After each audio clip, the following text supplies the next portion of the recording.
Aujourd'hui, avec l'ère des réseaux, l'ère d'internet, quand on veut chercher un restaurant, quand on veut faire une sortie, peut-être même aller faire réparer sa voiture dans un garage, c'est devenu presque un réflexe, une norme.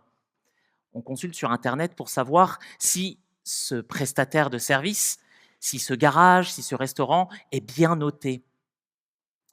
Limite, le site internet de ce prestataire, de cet artisan, est secondaire. On préfère regarder les commentaires, quelquefois croustillants, pour savoir si cette personne est finalement bien notée, si la réputation est bonne, si on va effectivement déposer notre voiture et qu'il ne va pas tout casser. Je vous propose aujourd'hui un baromètre un peu particulier. Hop, est-ce que ça vient? Hop là, celui-ci. Le compteur de bonté, Good or Meter.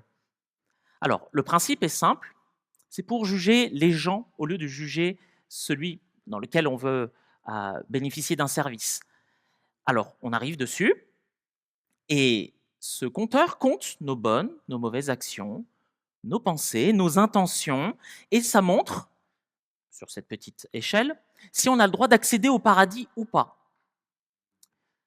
En levant la main, qui veut monter dessus maintenant pour vérifier si sa vie est parfaite? Tu veux vraiment? Bien sûr, j'ai vu ça dans une vidéo un peu humoristique, effectivement. Le but de cette vidéo était de montrer, même plusieurs personnes sont venues avec des dossiers très épais, avec beaucoup de péchés, et d'autres très fins, en disant j'ai essayé de faire de bonnes choses dans ma vie. Et finalement, le compteur montrait ça, pas assez bon, pas assez bon. On ne peut pas rentrer dans la présence de Dieu n'importe comment. Il est saint et nous non. S'approcher de lui n'est pas sans conséquences. Et notre texte à l'étude ce matin va traiter de ce sujet, à savoir qui peut s'approcher de Dieu et comment le faire. Nous allons voir que ce texte va nous montrer une leçon importante pour nos vies. La seule manière de s'approcher de Dieu, ça ne peut pas être par nos œuvres, ça ne peut pas être par notre mérite, mais nous ne pouvons nous approcher de Dieu que par la foi en Jésus seul, par sa grâce seule. Je vous propose de faire la lecture dans l'Évangile selon Luc, au chapitre 18, au verset 9 à 14. Si vous n'avez pas de Bible, vous pouvez lever la main, pas de mesure en particulier, pour qu'on puisse vous en prêter une pour pouvoir suivre. N'hésitez pas. Évangile selon Luc, au chapitre 18, versets 9 à 14. Je lis, ça va être Jésus qui va parler. Il dit encore cette parabole pour certaines personnes qui se persuadaient d'être justes et qui méprisaient les autres. Deux hommes montèrent au temple pour prier. L'un était pharisien et l'autre péager. Le pharisien, debout, priait ainsi en lui-même. Ô Dieu, je te rends grâce de ce que je ne suis pas comme le reste des hommes, qui sont accapareurs, injustes, adultères, ou même comme ce péager. Je jeûne 2 fois la semaine, je donne la dîme de tous mes revenus. Le péager se tenait à distance, n'osait même pas lever les yeux au ciel, mais se frappait la poitrine et disait « Ô Dieu, sois apaisé envers moi, pécheur. » Je vous le dis, celui-ci descendit dans sa maison justifié plutôt que l'autre, car quiconque s'élève sera abaissé, et celui qui s'abaisse sera élevé. Amen. Nous prions. Éternel notre Dieu, nous te bénissons, nous te remercions pour l'opportunité que tu nous donnes à tous de pouvoir ouvrir ta parole librement. Que tu puisses nous aider par ton esprit à comprendre ce que tu voulais nous transmettre. Merci Seigneur, parce que tu nous permets de pouvoir la lire encore aujourd'hui et qu'elle soit actuelle. Ta parole est la vérité. Nous voulons nous y conformer. Amen. Voici de quelle manière nous allons pouvoir traiter ce texte aujourd'hui. Une préoccupation importante au verset 9, deux prières radicalement différentes du verset 10 au verset 13 et une leçon vraiment choquante, verset 14. Nous sommes donc dans l'évangile selon Luc. Et au chapitre 18, en fait, Jésus est sur le chemin vers Jérusalem. Il dispense son enseignement sous forme de parabole. Une parabole, c'est une histoire qui emprunte à ce qui se passait au quotidien des gens et qui avait une morale principale, une leçon principale. En se rapprochant de Jérusalem, Jésus a de plus en plus de détracteurs. En effet, son enseignement gêne les religieux de l'époque. Il les bouscule et ça devient de plus en plus difficile, les rapports qu'il y a entre ces religieux et Jésus. Et en parallèle, la foule avance avec Jésus, le voit faire des miracles et apprécie son enseignement. Au chapitre 18, Jésus donne deux paraboles en particulier. Deux paraboles qui parlent de prière. La première, l'histoire d'une veuve et d'un juge qui ne fait pas son travail de juge et qui ne veut pas lui rendre justice, qui parle en particulier de la persévérance dans la prière. Et notre histoire, notre parabole à l'étude que nous avons lue. Luc nous fait la grâce de nous expliquer pourquoi Jésus nous donne cette histoire. Elle est destinée à ceux qui se persuadaient d'être justes et qui méprisaient les autres. Qui sont-ils? On peut parler des religieux de l'époque, des pharisiens, mais pas que. Dans la foule, certainement des gens se considéraient comme justes, assez bien, et ne savaient pas que, en fait, ce n'était pas réellement le cas. Le sujet que Jésus aborde dans ce texte est un point assez sensible.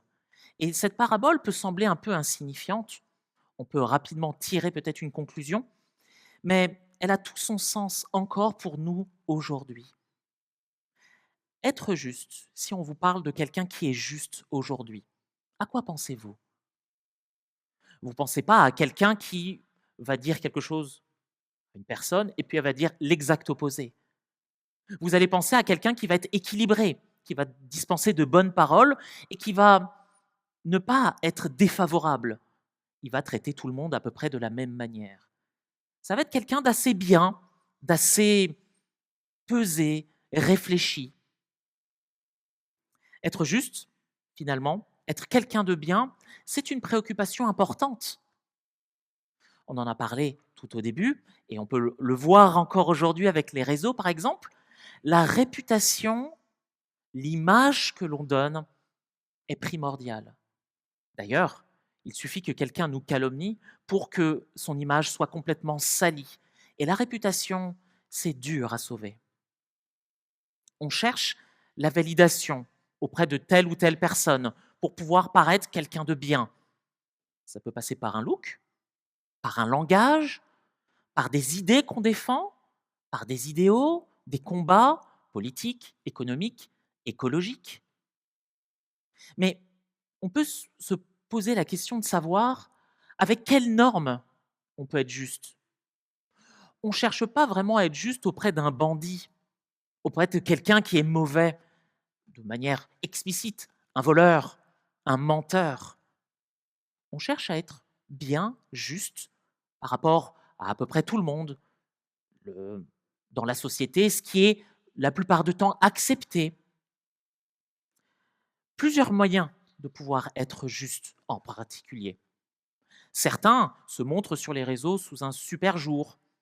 Il y a des vidéos de personnes qui font semblant d'aller voir des sans domicile fixe et de leur donner de l'argent derrière une caméra. On peut discuter de savoir si ça montre que la personne est bien ou juste la personne veut faire des vues. Il y a d'autres moyens de paraître juste. Peut-être la justice sociale, d'aller manifester pour plus de justice pour tous. Certains prient, offrent des sacrifices pour pouvoir honorer un Dieu. Certains même se privent de bonnes choses, de nourriture, de compagnie, même de mari ou de femme, pour pouvoir montrer combien ils s'élèvent. Certains même s'infligent des pénitences, des punitions pour dire combien ils sont mauvais, pour pouvoir se rendre juste.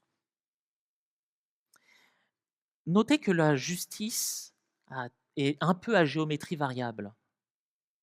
Je vous donne un exemple. Imaginez dans le monde du travail, vous êtes patron, vous avez 2 employés qui font exactement le même travail. L'un a 10 ans d'expérience, l'autre 5. Question.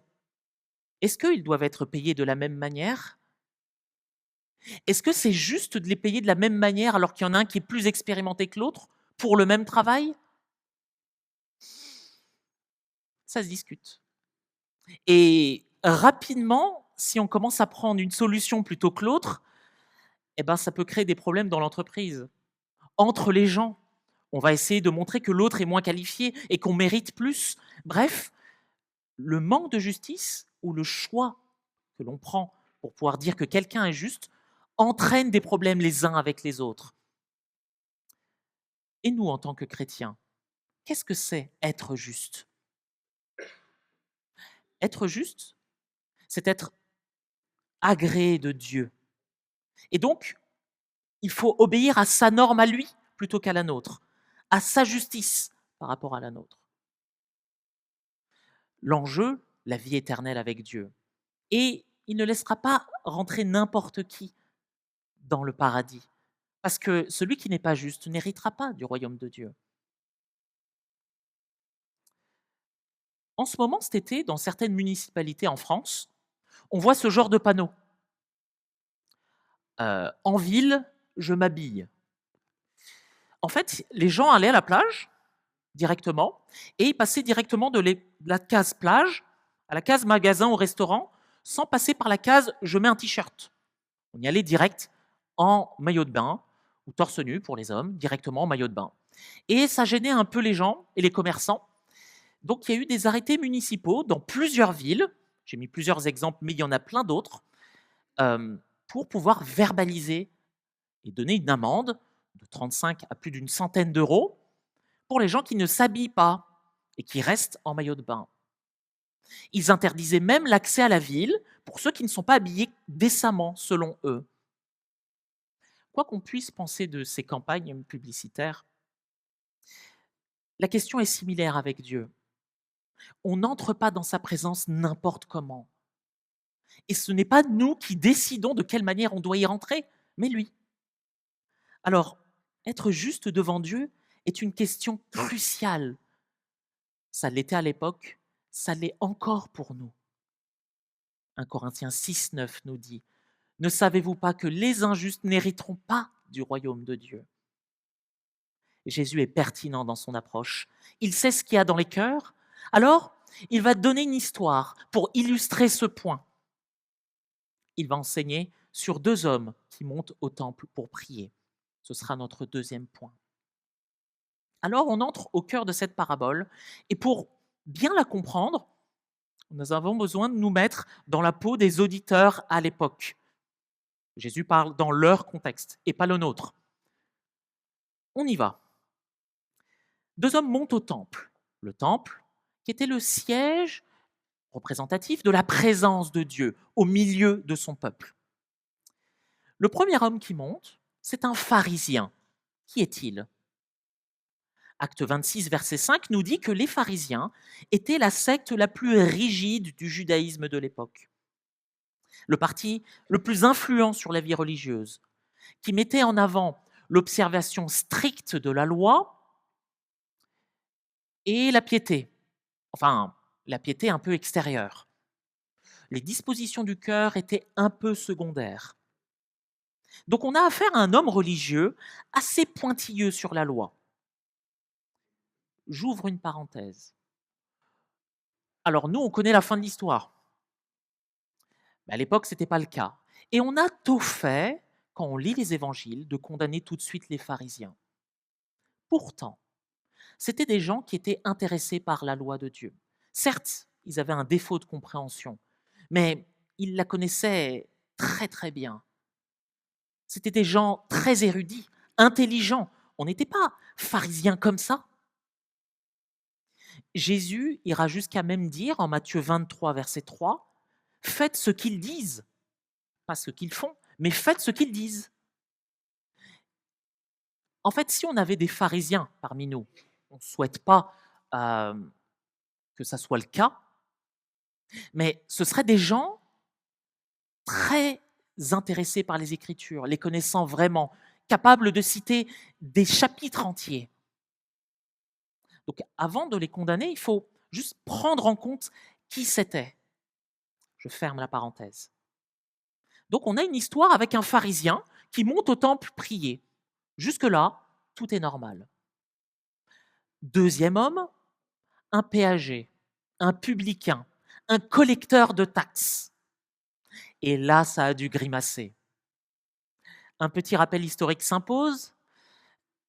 À l'époque de Jésus, il y avait une domination romaine qui prélevait des taxes sur tous les peuples conquis. Et les Romains n'employaient pas des Romains pour récupérer les taxes, mais des personnes des pays conquis. Ce qui veut dire que cet homme-là, ce péager, est donc un juif qui prend l'argent de ses frères pour les donner à l'envahisseur et en même temps se servir. Donc, il faut juste se remettre dans l'époque. Quand on parle d'un péager, on grimace. Il est détesté de tous. Il a une vie, somme toute, assez dissolue et il est riche. Mais on le voit riche, mais on le sait que c'est avec notre argent. Autant vous dire qu'on ne le porte pas sur notre cœur. Le tableau est donc planté. Deux hommes moralement complètement opposés qui montent au temple pour prier Dieu. Jésus va raconter ce que seul Dieu peut voir, l'intérieur du cœur. On commence par le pharisien, versets 11 et 12. Le pharisien est debout, certainement proche de l'autel, assez en vue. La position debout n'est pas un problème. Par contre, ses dispositions de cœur sont un peu plus problématiques. On le voit dans ces versets.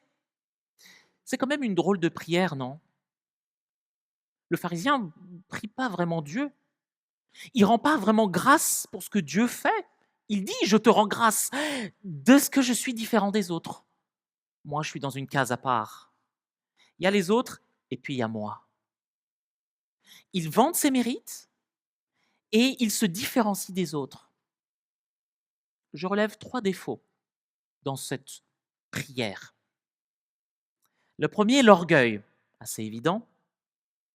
Il pense qu'il n'est pas pécheur alors qu'il l'est totalement. Il dit qu'il n'est pas accapareur, qu'il n'est pas voleur.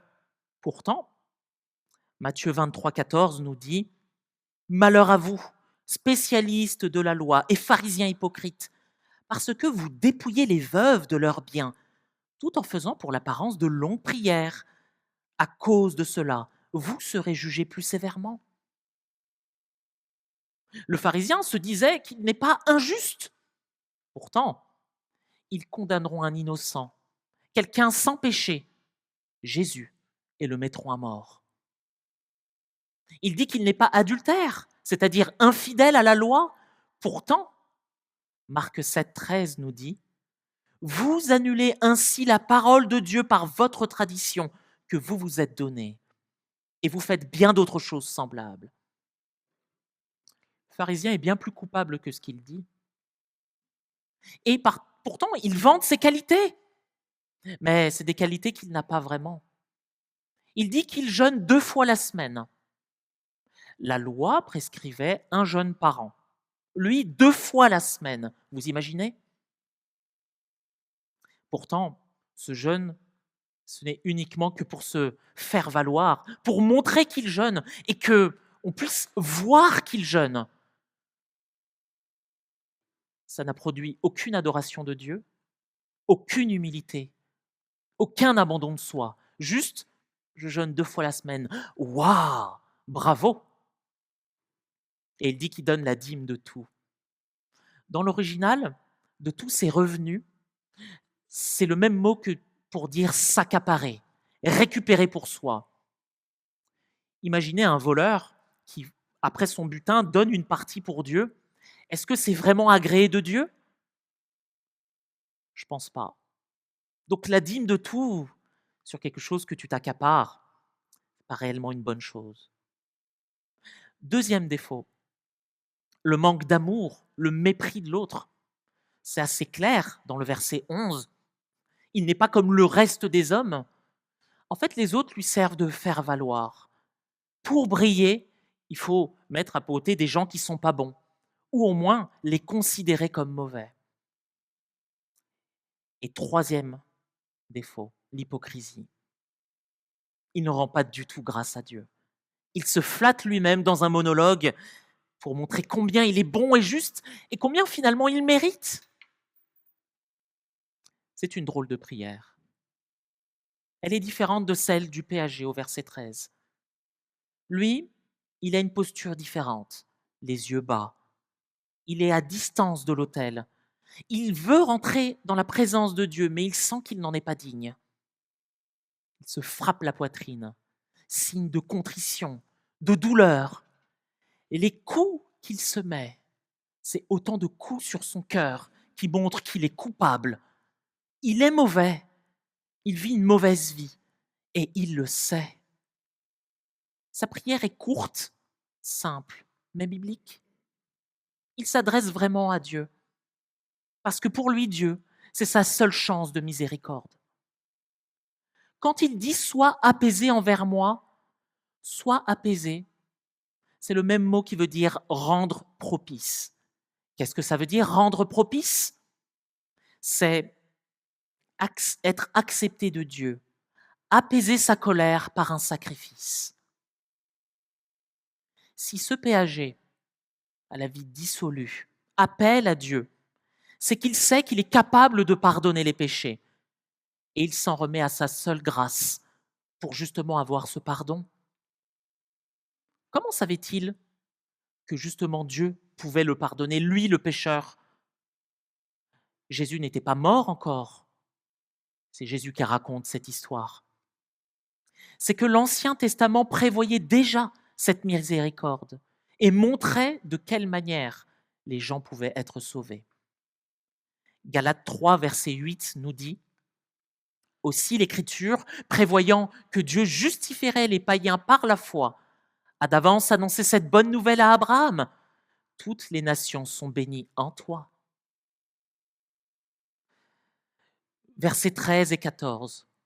Christ nous a rachetés de la malédiction de la loi, étant devenu malédiction pour nous, car il est écrit « Maudit est quiconque est pendu au bois », afin que la bénédiction d'Abraham eût pour les païens son accomplissement en Jésus-Christ, et que nous reçussions par la foi l'Esprit qui avait été promis. Jésus est la solution et la manifestation de la miséricorde de Dieu, que ce soit pour les croyants de l'Ancien Testament comme du Nouveau Testament. Nous sommes sauvés uniquement par Jésus-Christ. Et la foi, c'est la manière dont on peut se saisir de cette grâce. Habakkuk 2,4 nous dit « Le juste vivra par la foi ». La loi qui est parfaite, qui émane du caractère de Dieu, nous a montré notre péché. Jésus-Christ est venu nous sauver et nous faire grâce. La parole de Dieu nous permet de nous évaluer notre vie au regard de ce que Dieu nous donne. Et quand elle pointe des choses dans notre vie, c'est pas toujours évident de reconnaître qu'il y a des choses à changer. Et en préparant, je me suis rendu compte que je suis comme vous. C'est pas facile pour moi non plus. Pourtant, c'est un diagnostic important quand la parole nous parle, quand l'Esprit de Dieu nous parle par sa parole, de pouvoir évaluer notre vie et changer des choses s'il y a besoin. Alors, question pour nous. Est-ce que nous sommes tentés par l'orgueil?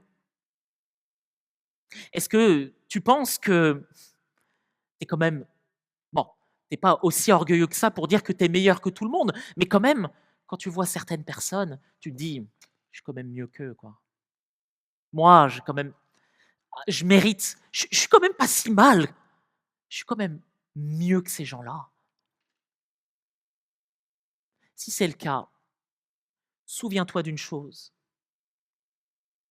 Il n'y a pas de juste, pas même un seul. Aucun n'est intelligent, aucun ne cherche Dieu. Tous se sont détournés, ensemble ils se sont pervertis.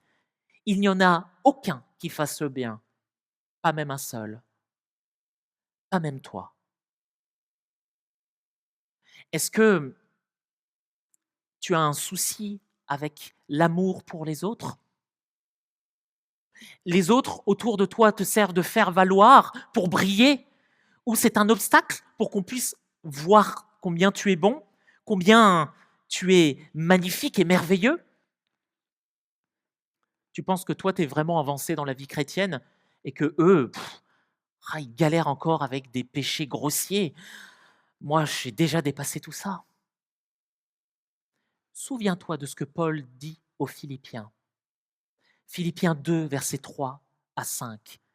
Ne faites rien par esprit de rivalité ou par désir d'une gloire sans valeur, mais avec humilité, considérez les autres comme supérieurs à vous-même. Que chacun de vous, au lieu de regarder ses propres intérêts, regarde aussi à ceux des autres. Que votre attitude soit identique à celle de Jésus-Christ. Enfin, est-ce que il y a un décalage entre ce que tu dis et ce que tu vis? Le dimanche, on te voit, tu fais le chrétien, tu arrives avec des beaux airs, peut-être comme les pharisiens, tu fais de belles prières, mais ton cœur n'y est pas. Au fond de toi, tu cherches la validation des autres, tu cherches à ce qu'on voit combien tu n'es pas si mal. C'est peut-être l'hypocrisie qui te tente. Sache que tu ne trompes pas Dieu et que la seule validation dont tu as besoin, c'est celle de Dieu. Romains 12, verset 9 nous dit que l'amour soit sans hypocrisie. Ayez le mal en horreur, attachez-vous au bien.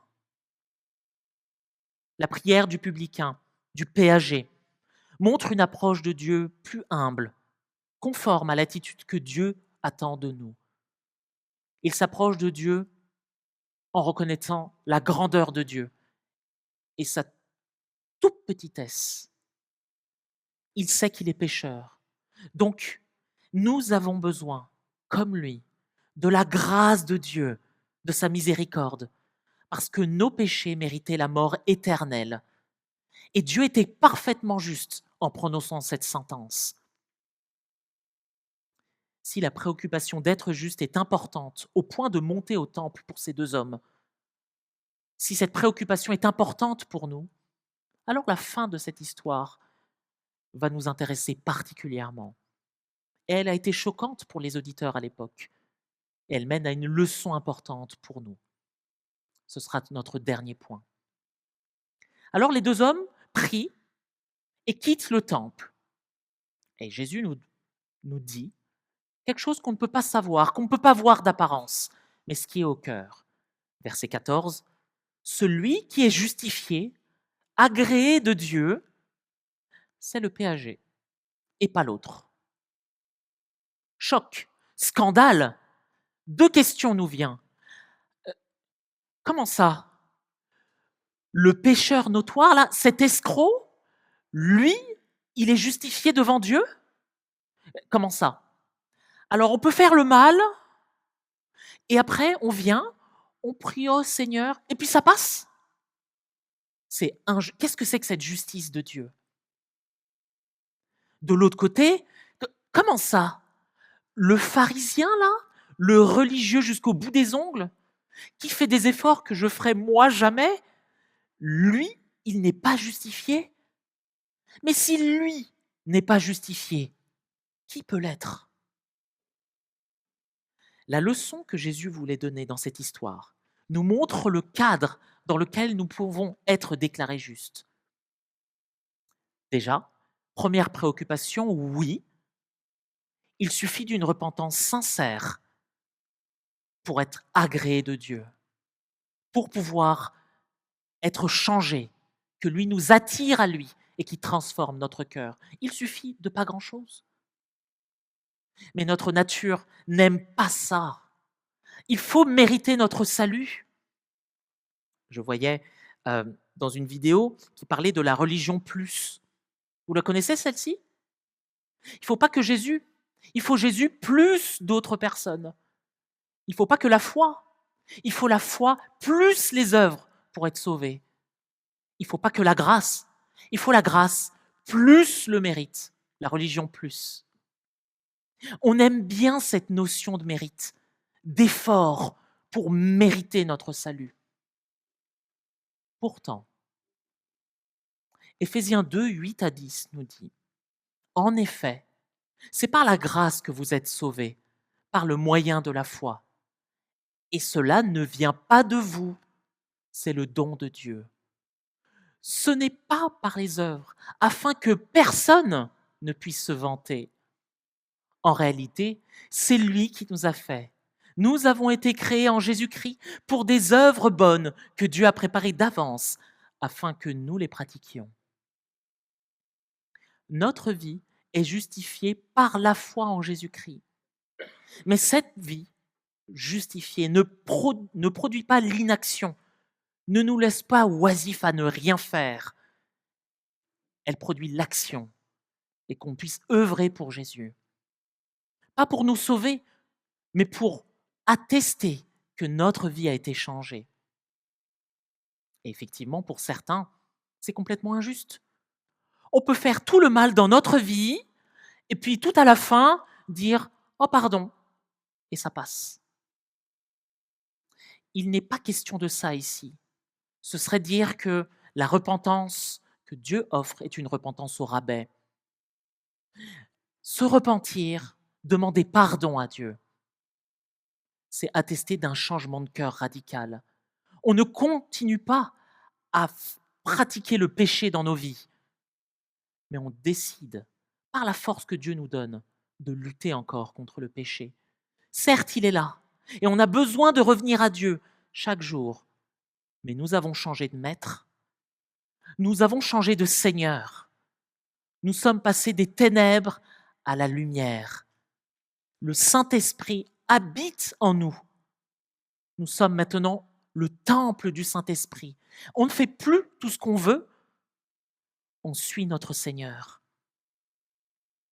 Dieu n'est pas injuste quand il juge. Soit il donne la justice à ceux qui se détournent de lui, soit il offre sa grâce à ceux qui se tournent vers lui. Jamais d'injustice en Dieu. La parfaite justice et sa grâce souveraine. Concernant le pharisien, c'est une autre histoire. Parce que lui, il sort et rentre chez lui, mais pas justifié. Il est encore coupable pour ses fautes. Ce qu'on peut faire pour Dieu, toutes nos actions qu'on peut faire dans l'Église, notre présence ce matin, notre connaissance biblique, toutes ces choses, ça n'a de sens que si notre foi est placée en Christ seul. Sinon, nous ne sommes pas justifiés. Et si nous ne sommes pas justifiés, nous devons encore répondre de nos péchés devant Dieu. Qui tiendra devant sa sainteté? Personne. C'est un appel solennel. C'est grave. Et pour Jésus, des gens se perdaient à le suivre. Pourtant, ils ne plaçaient pas leur foi en lui. Jésus nous donne ici la raison pour laquelle le royaume de Dieu ne fonctionne pas comme nous le pensons. Car quiconque s'élève sera abaissé, et celui qui s'abaisse sera élevé. La formule est universelle ici. Quiconque. Donc elle s'adresse à tous. Il n'est pas question de disposition physique ici, mais de disposition de cœur. En lien avec cette parabole, il ne faut pas sortir cette phrase de son contexte et y mettre ce qu'on veut.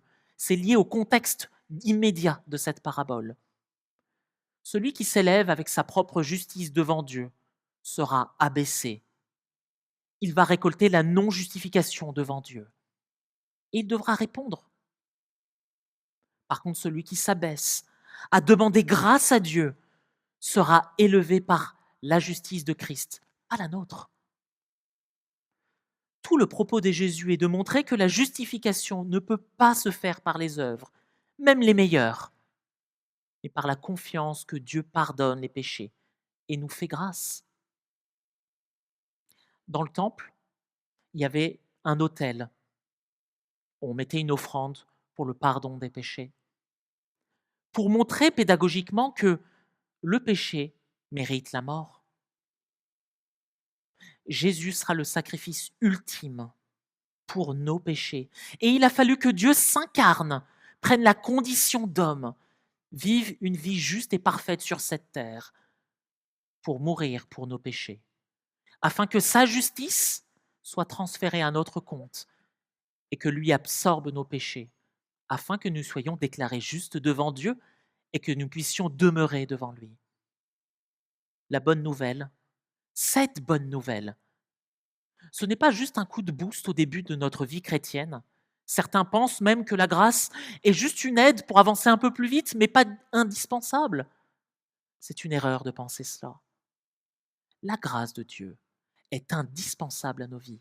Elle est nécessaire et suffisante.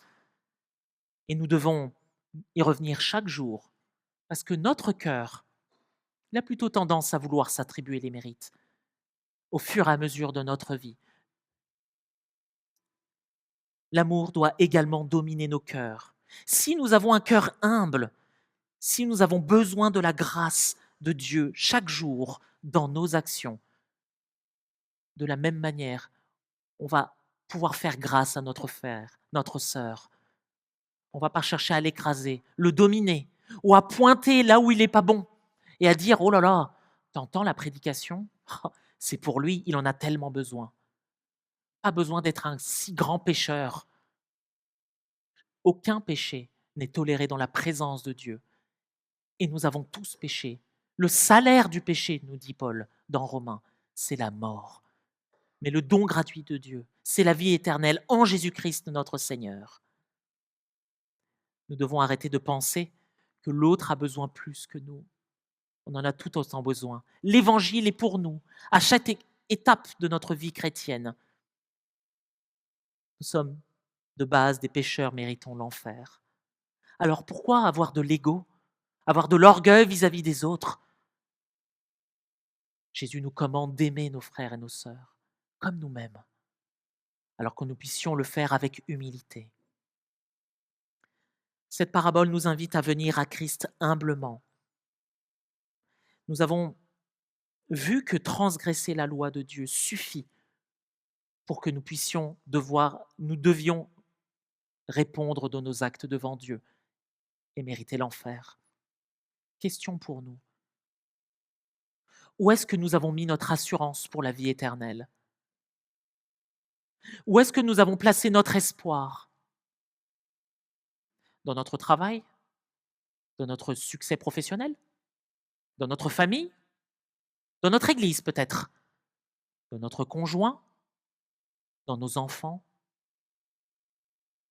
Cette parabole nous montre que seul Christ est notre Seigneur, notre Sauveur, celui qui peut effectivement, par la foi, nous obtenir cette grâce de Dieu.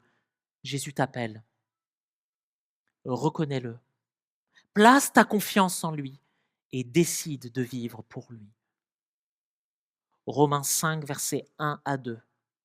Ainsi donc, déclarés juste sur la base de la foi, nous avons la paix avec Dieu par l'intermédiaire de notre Seigneur Jésus-Christ. C'est aussi par son intermédiaire que nous avons accès par la foi à cette grâce dans laquelle nous tenons ferme et nous plaçons notre fierté dans l'espérance de prendre part à la gloire de Dieu. Amen. Nous prions.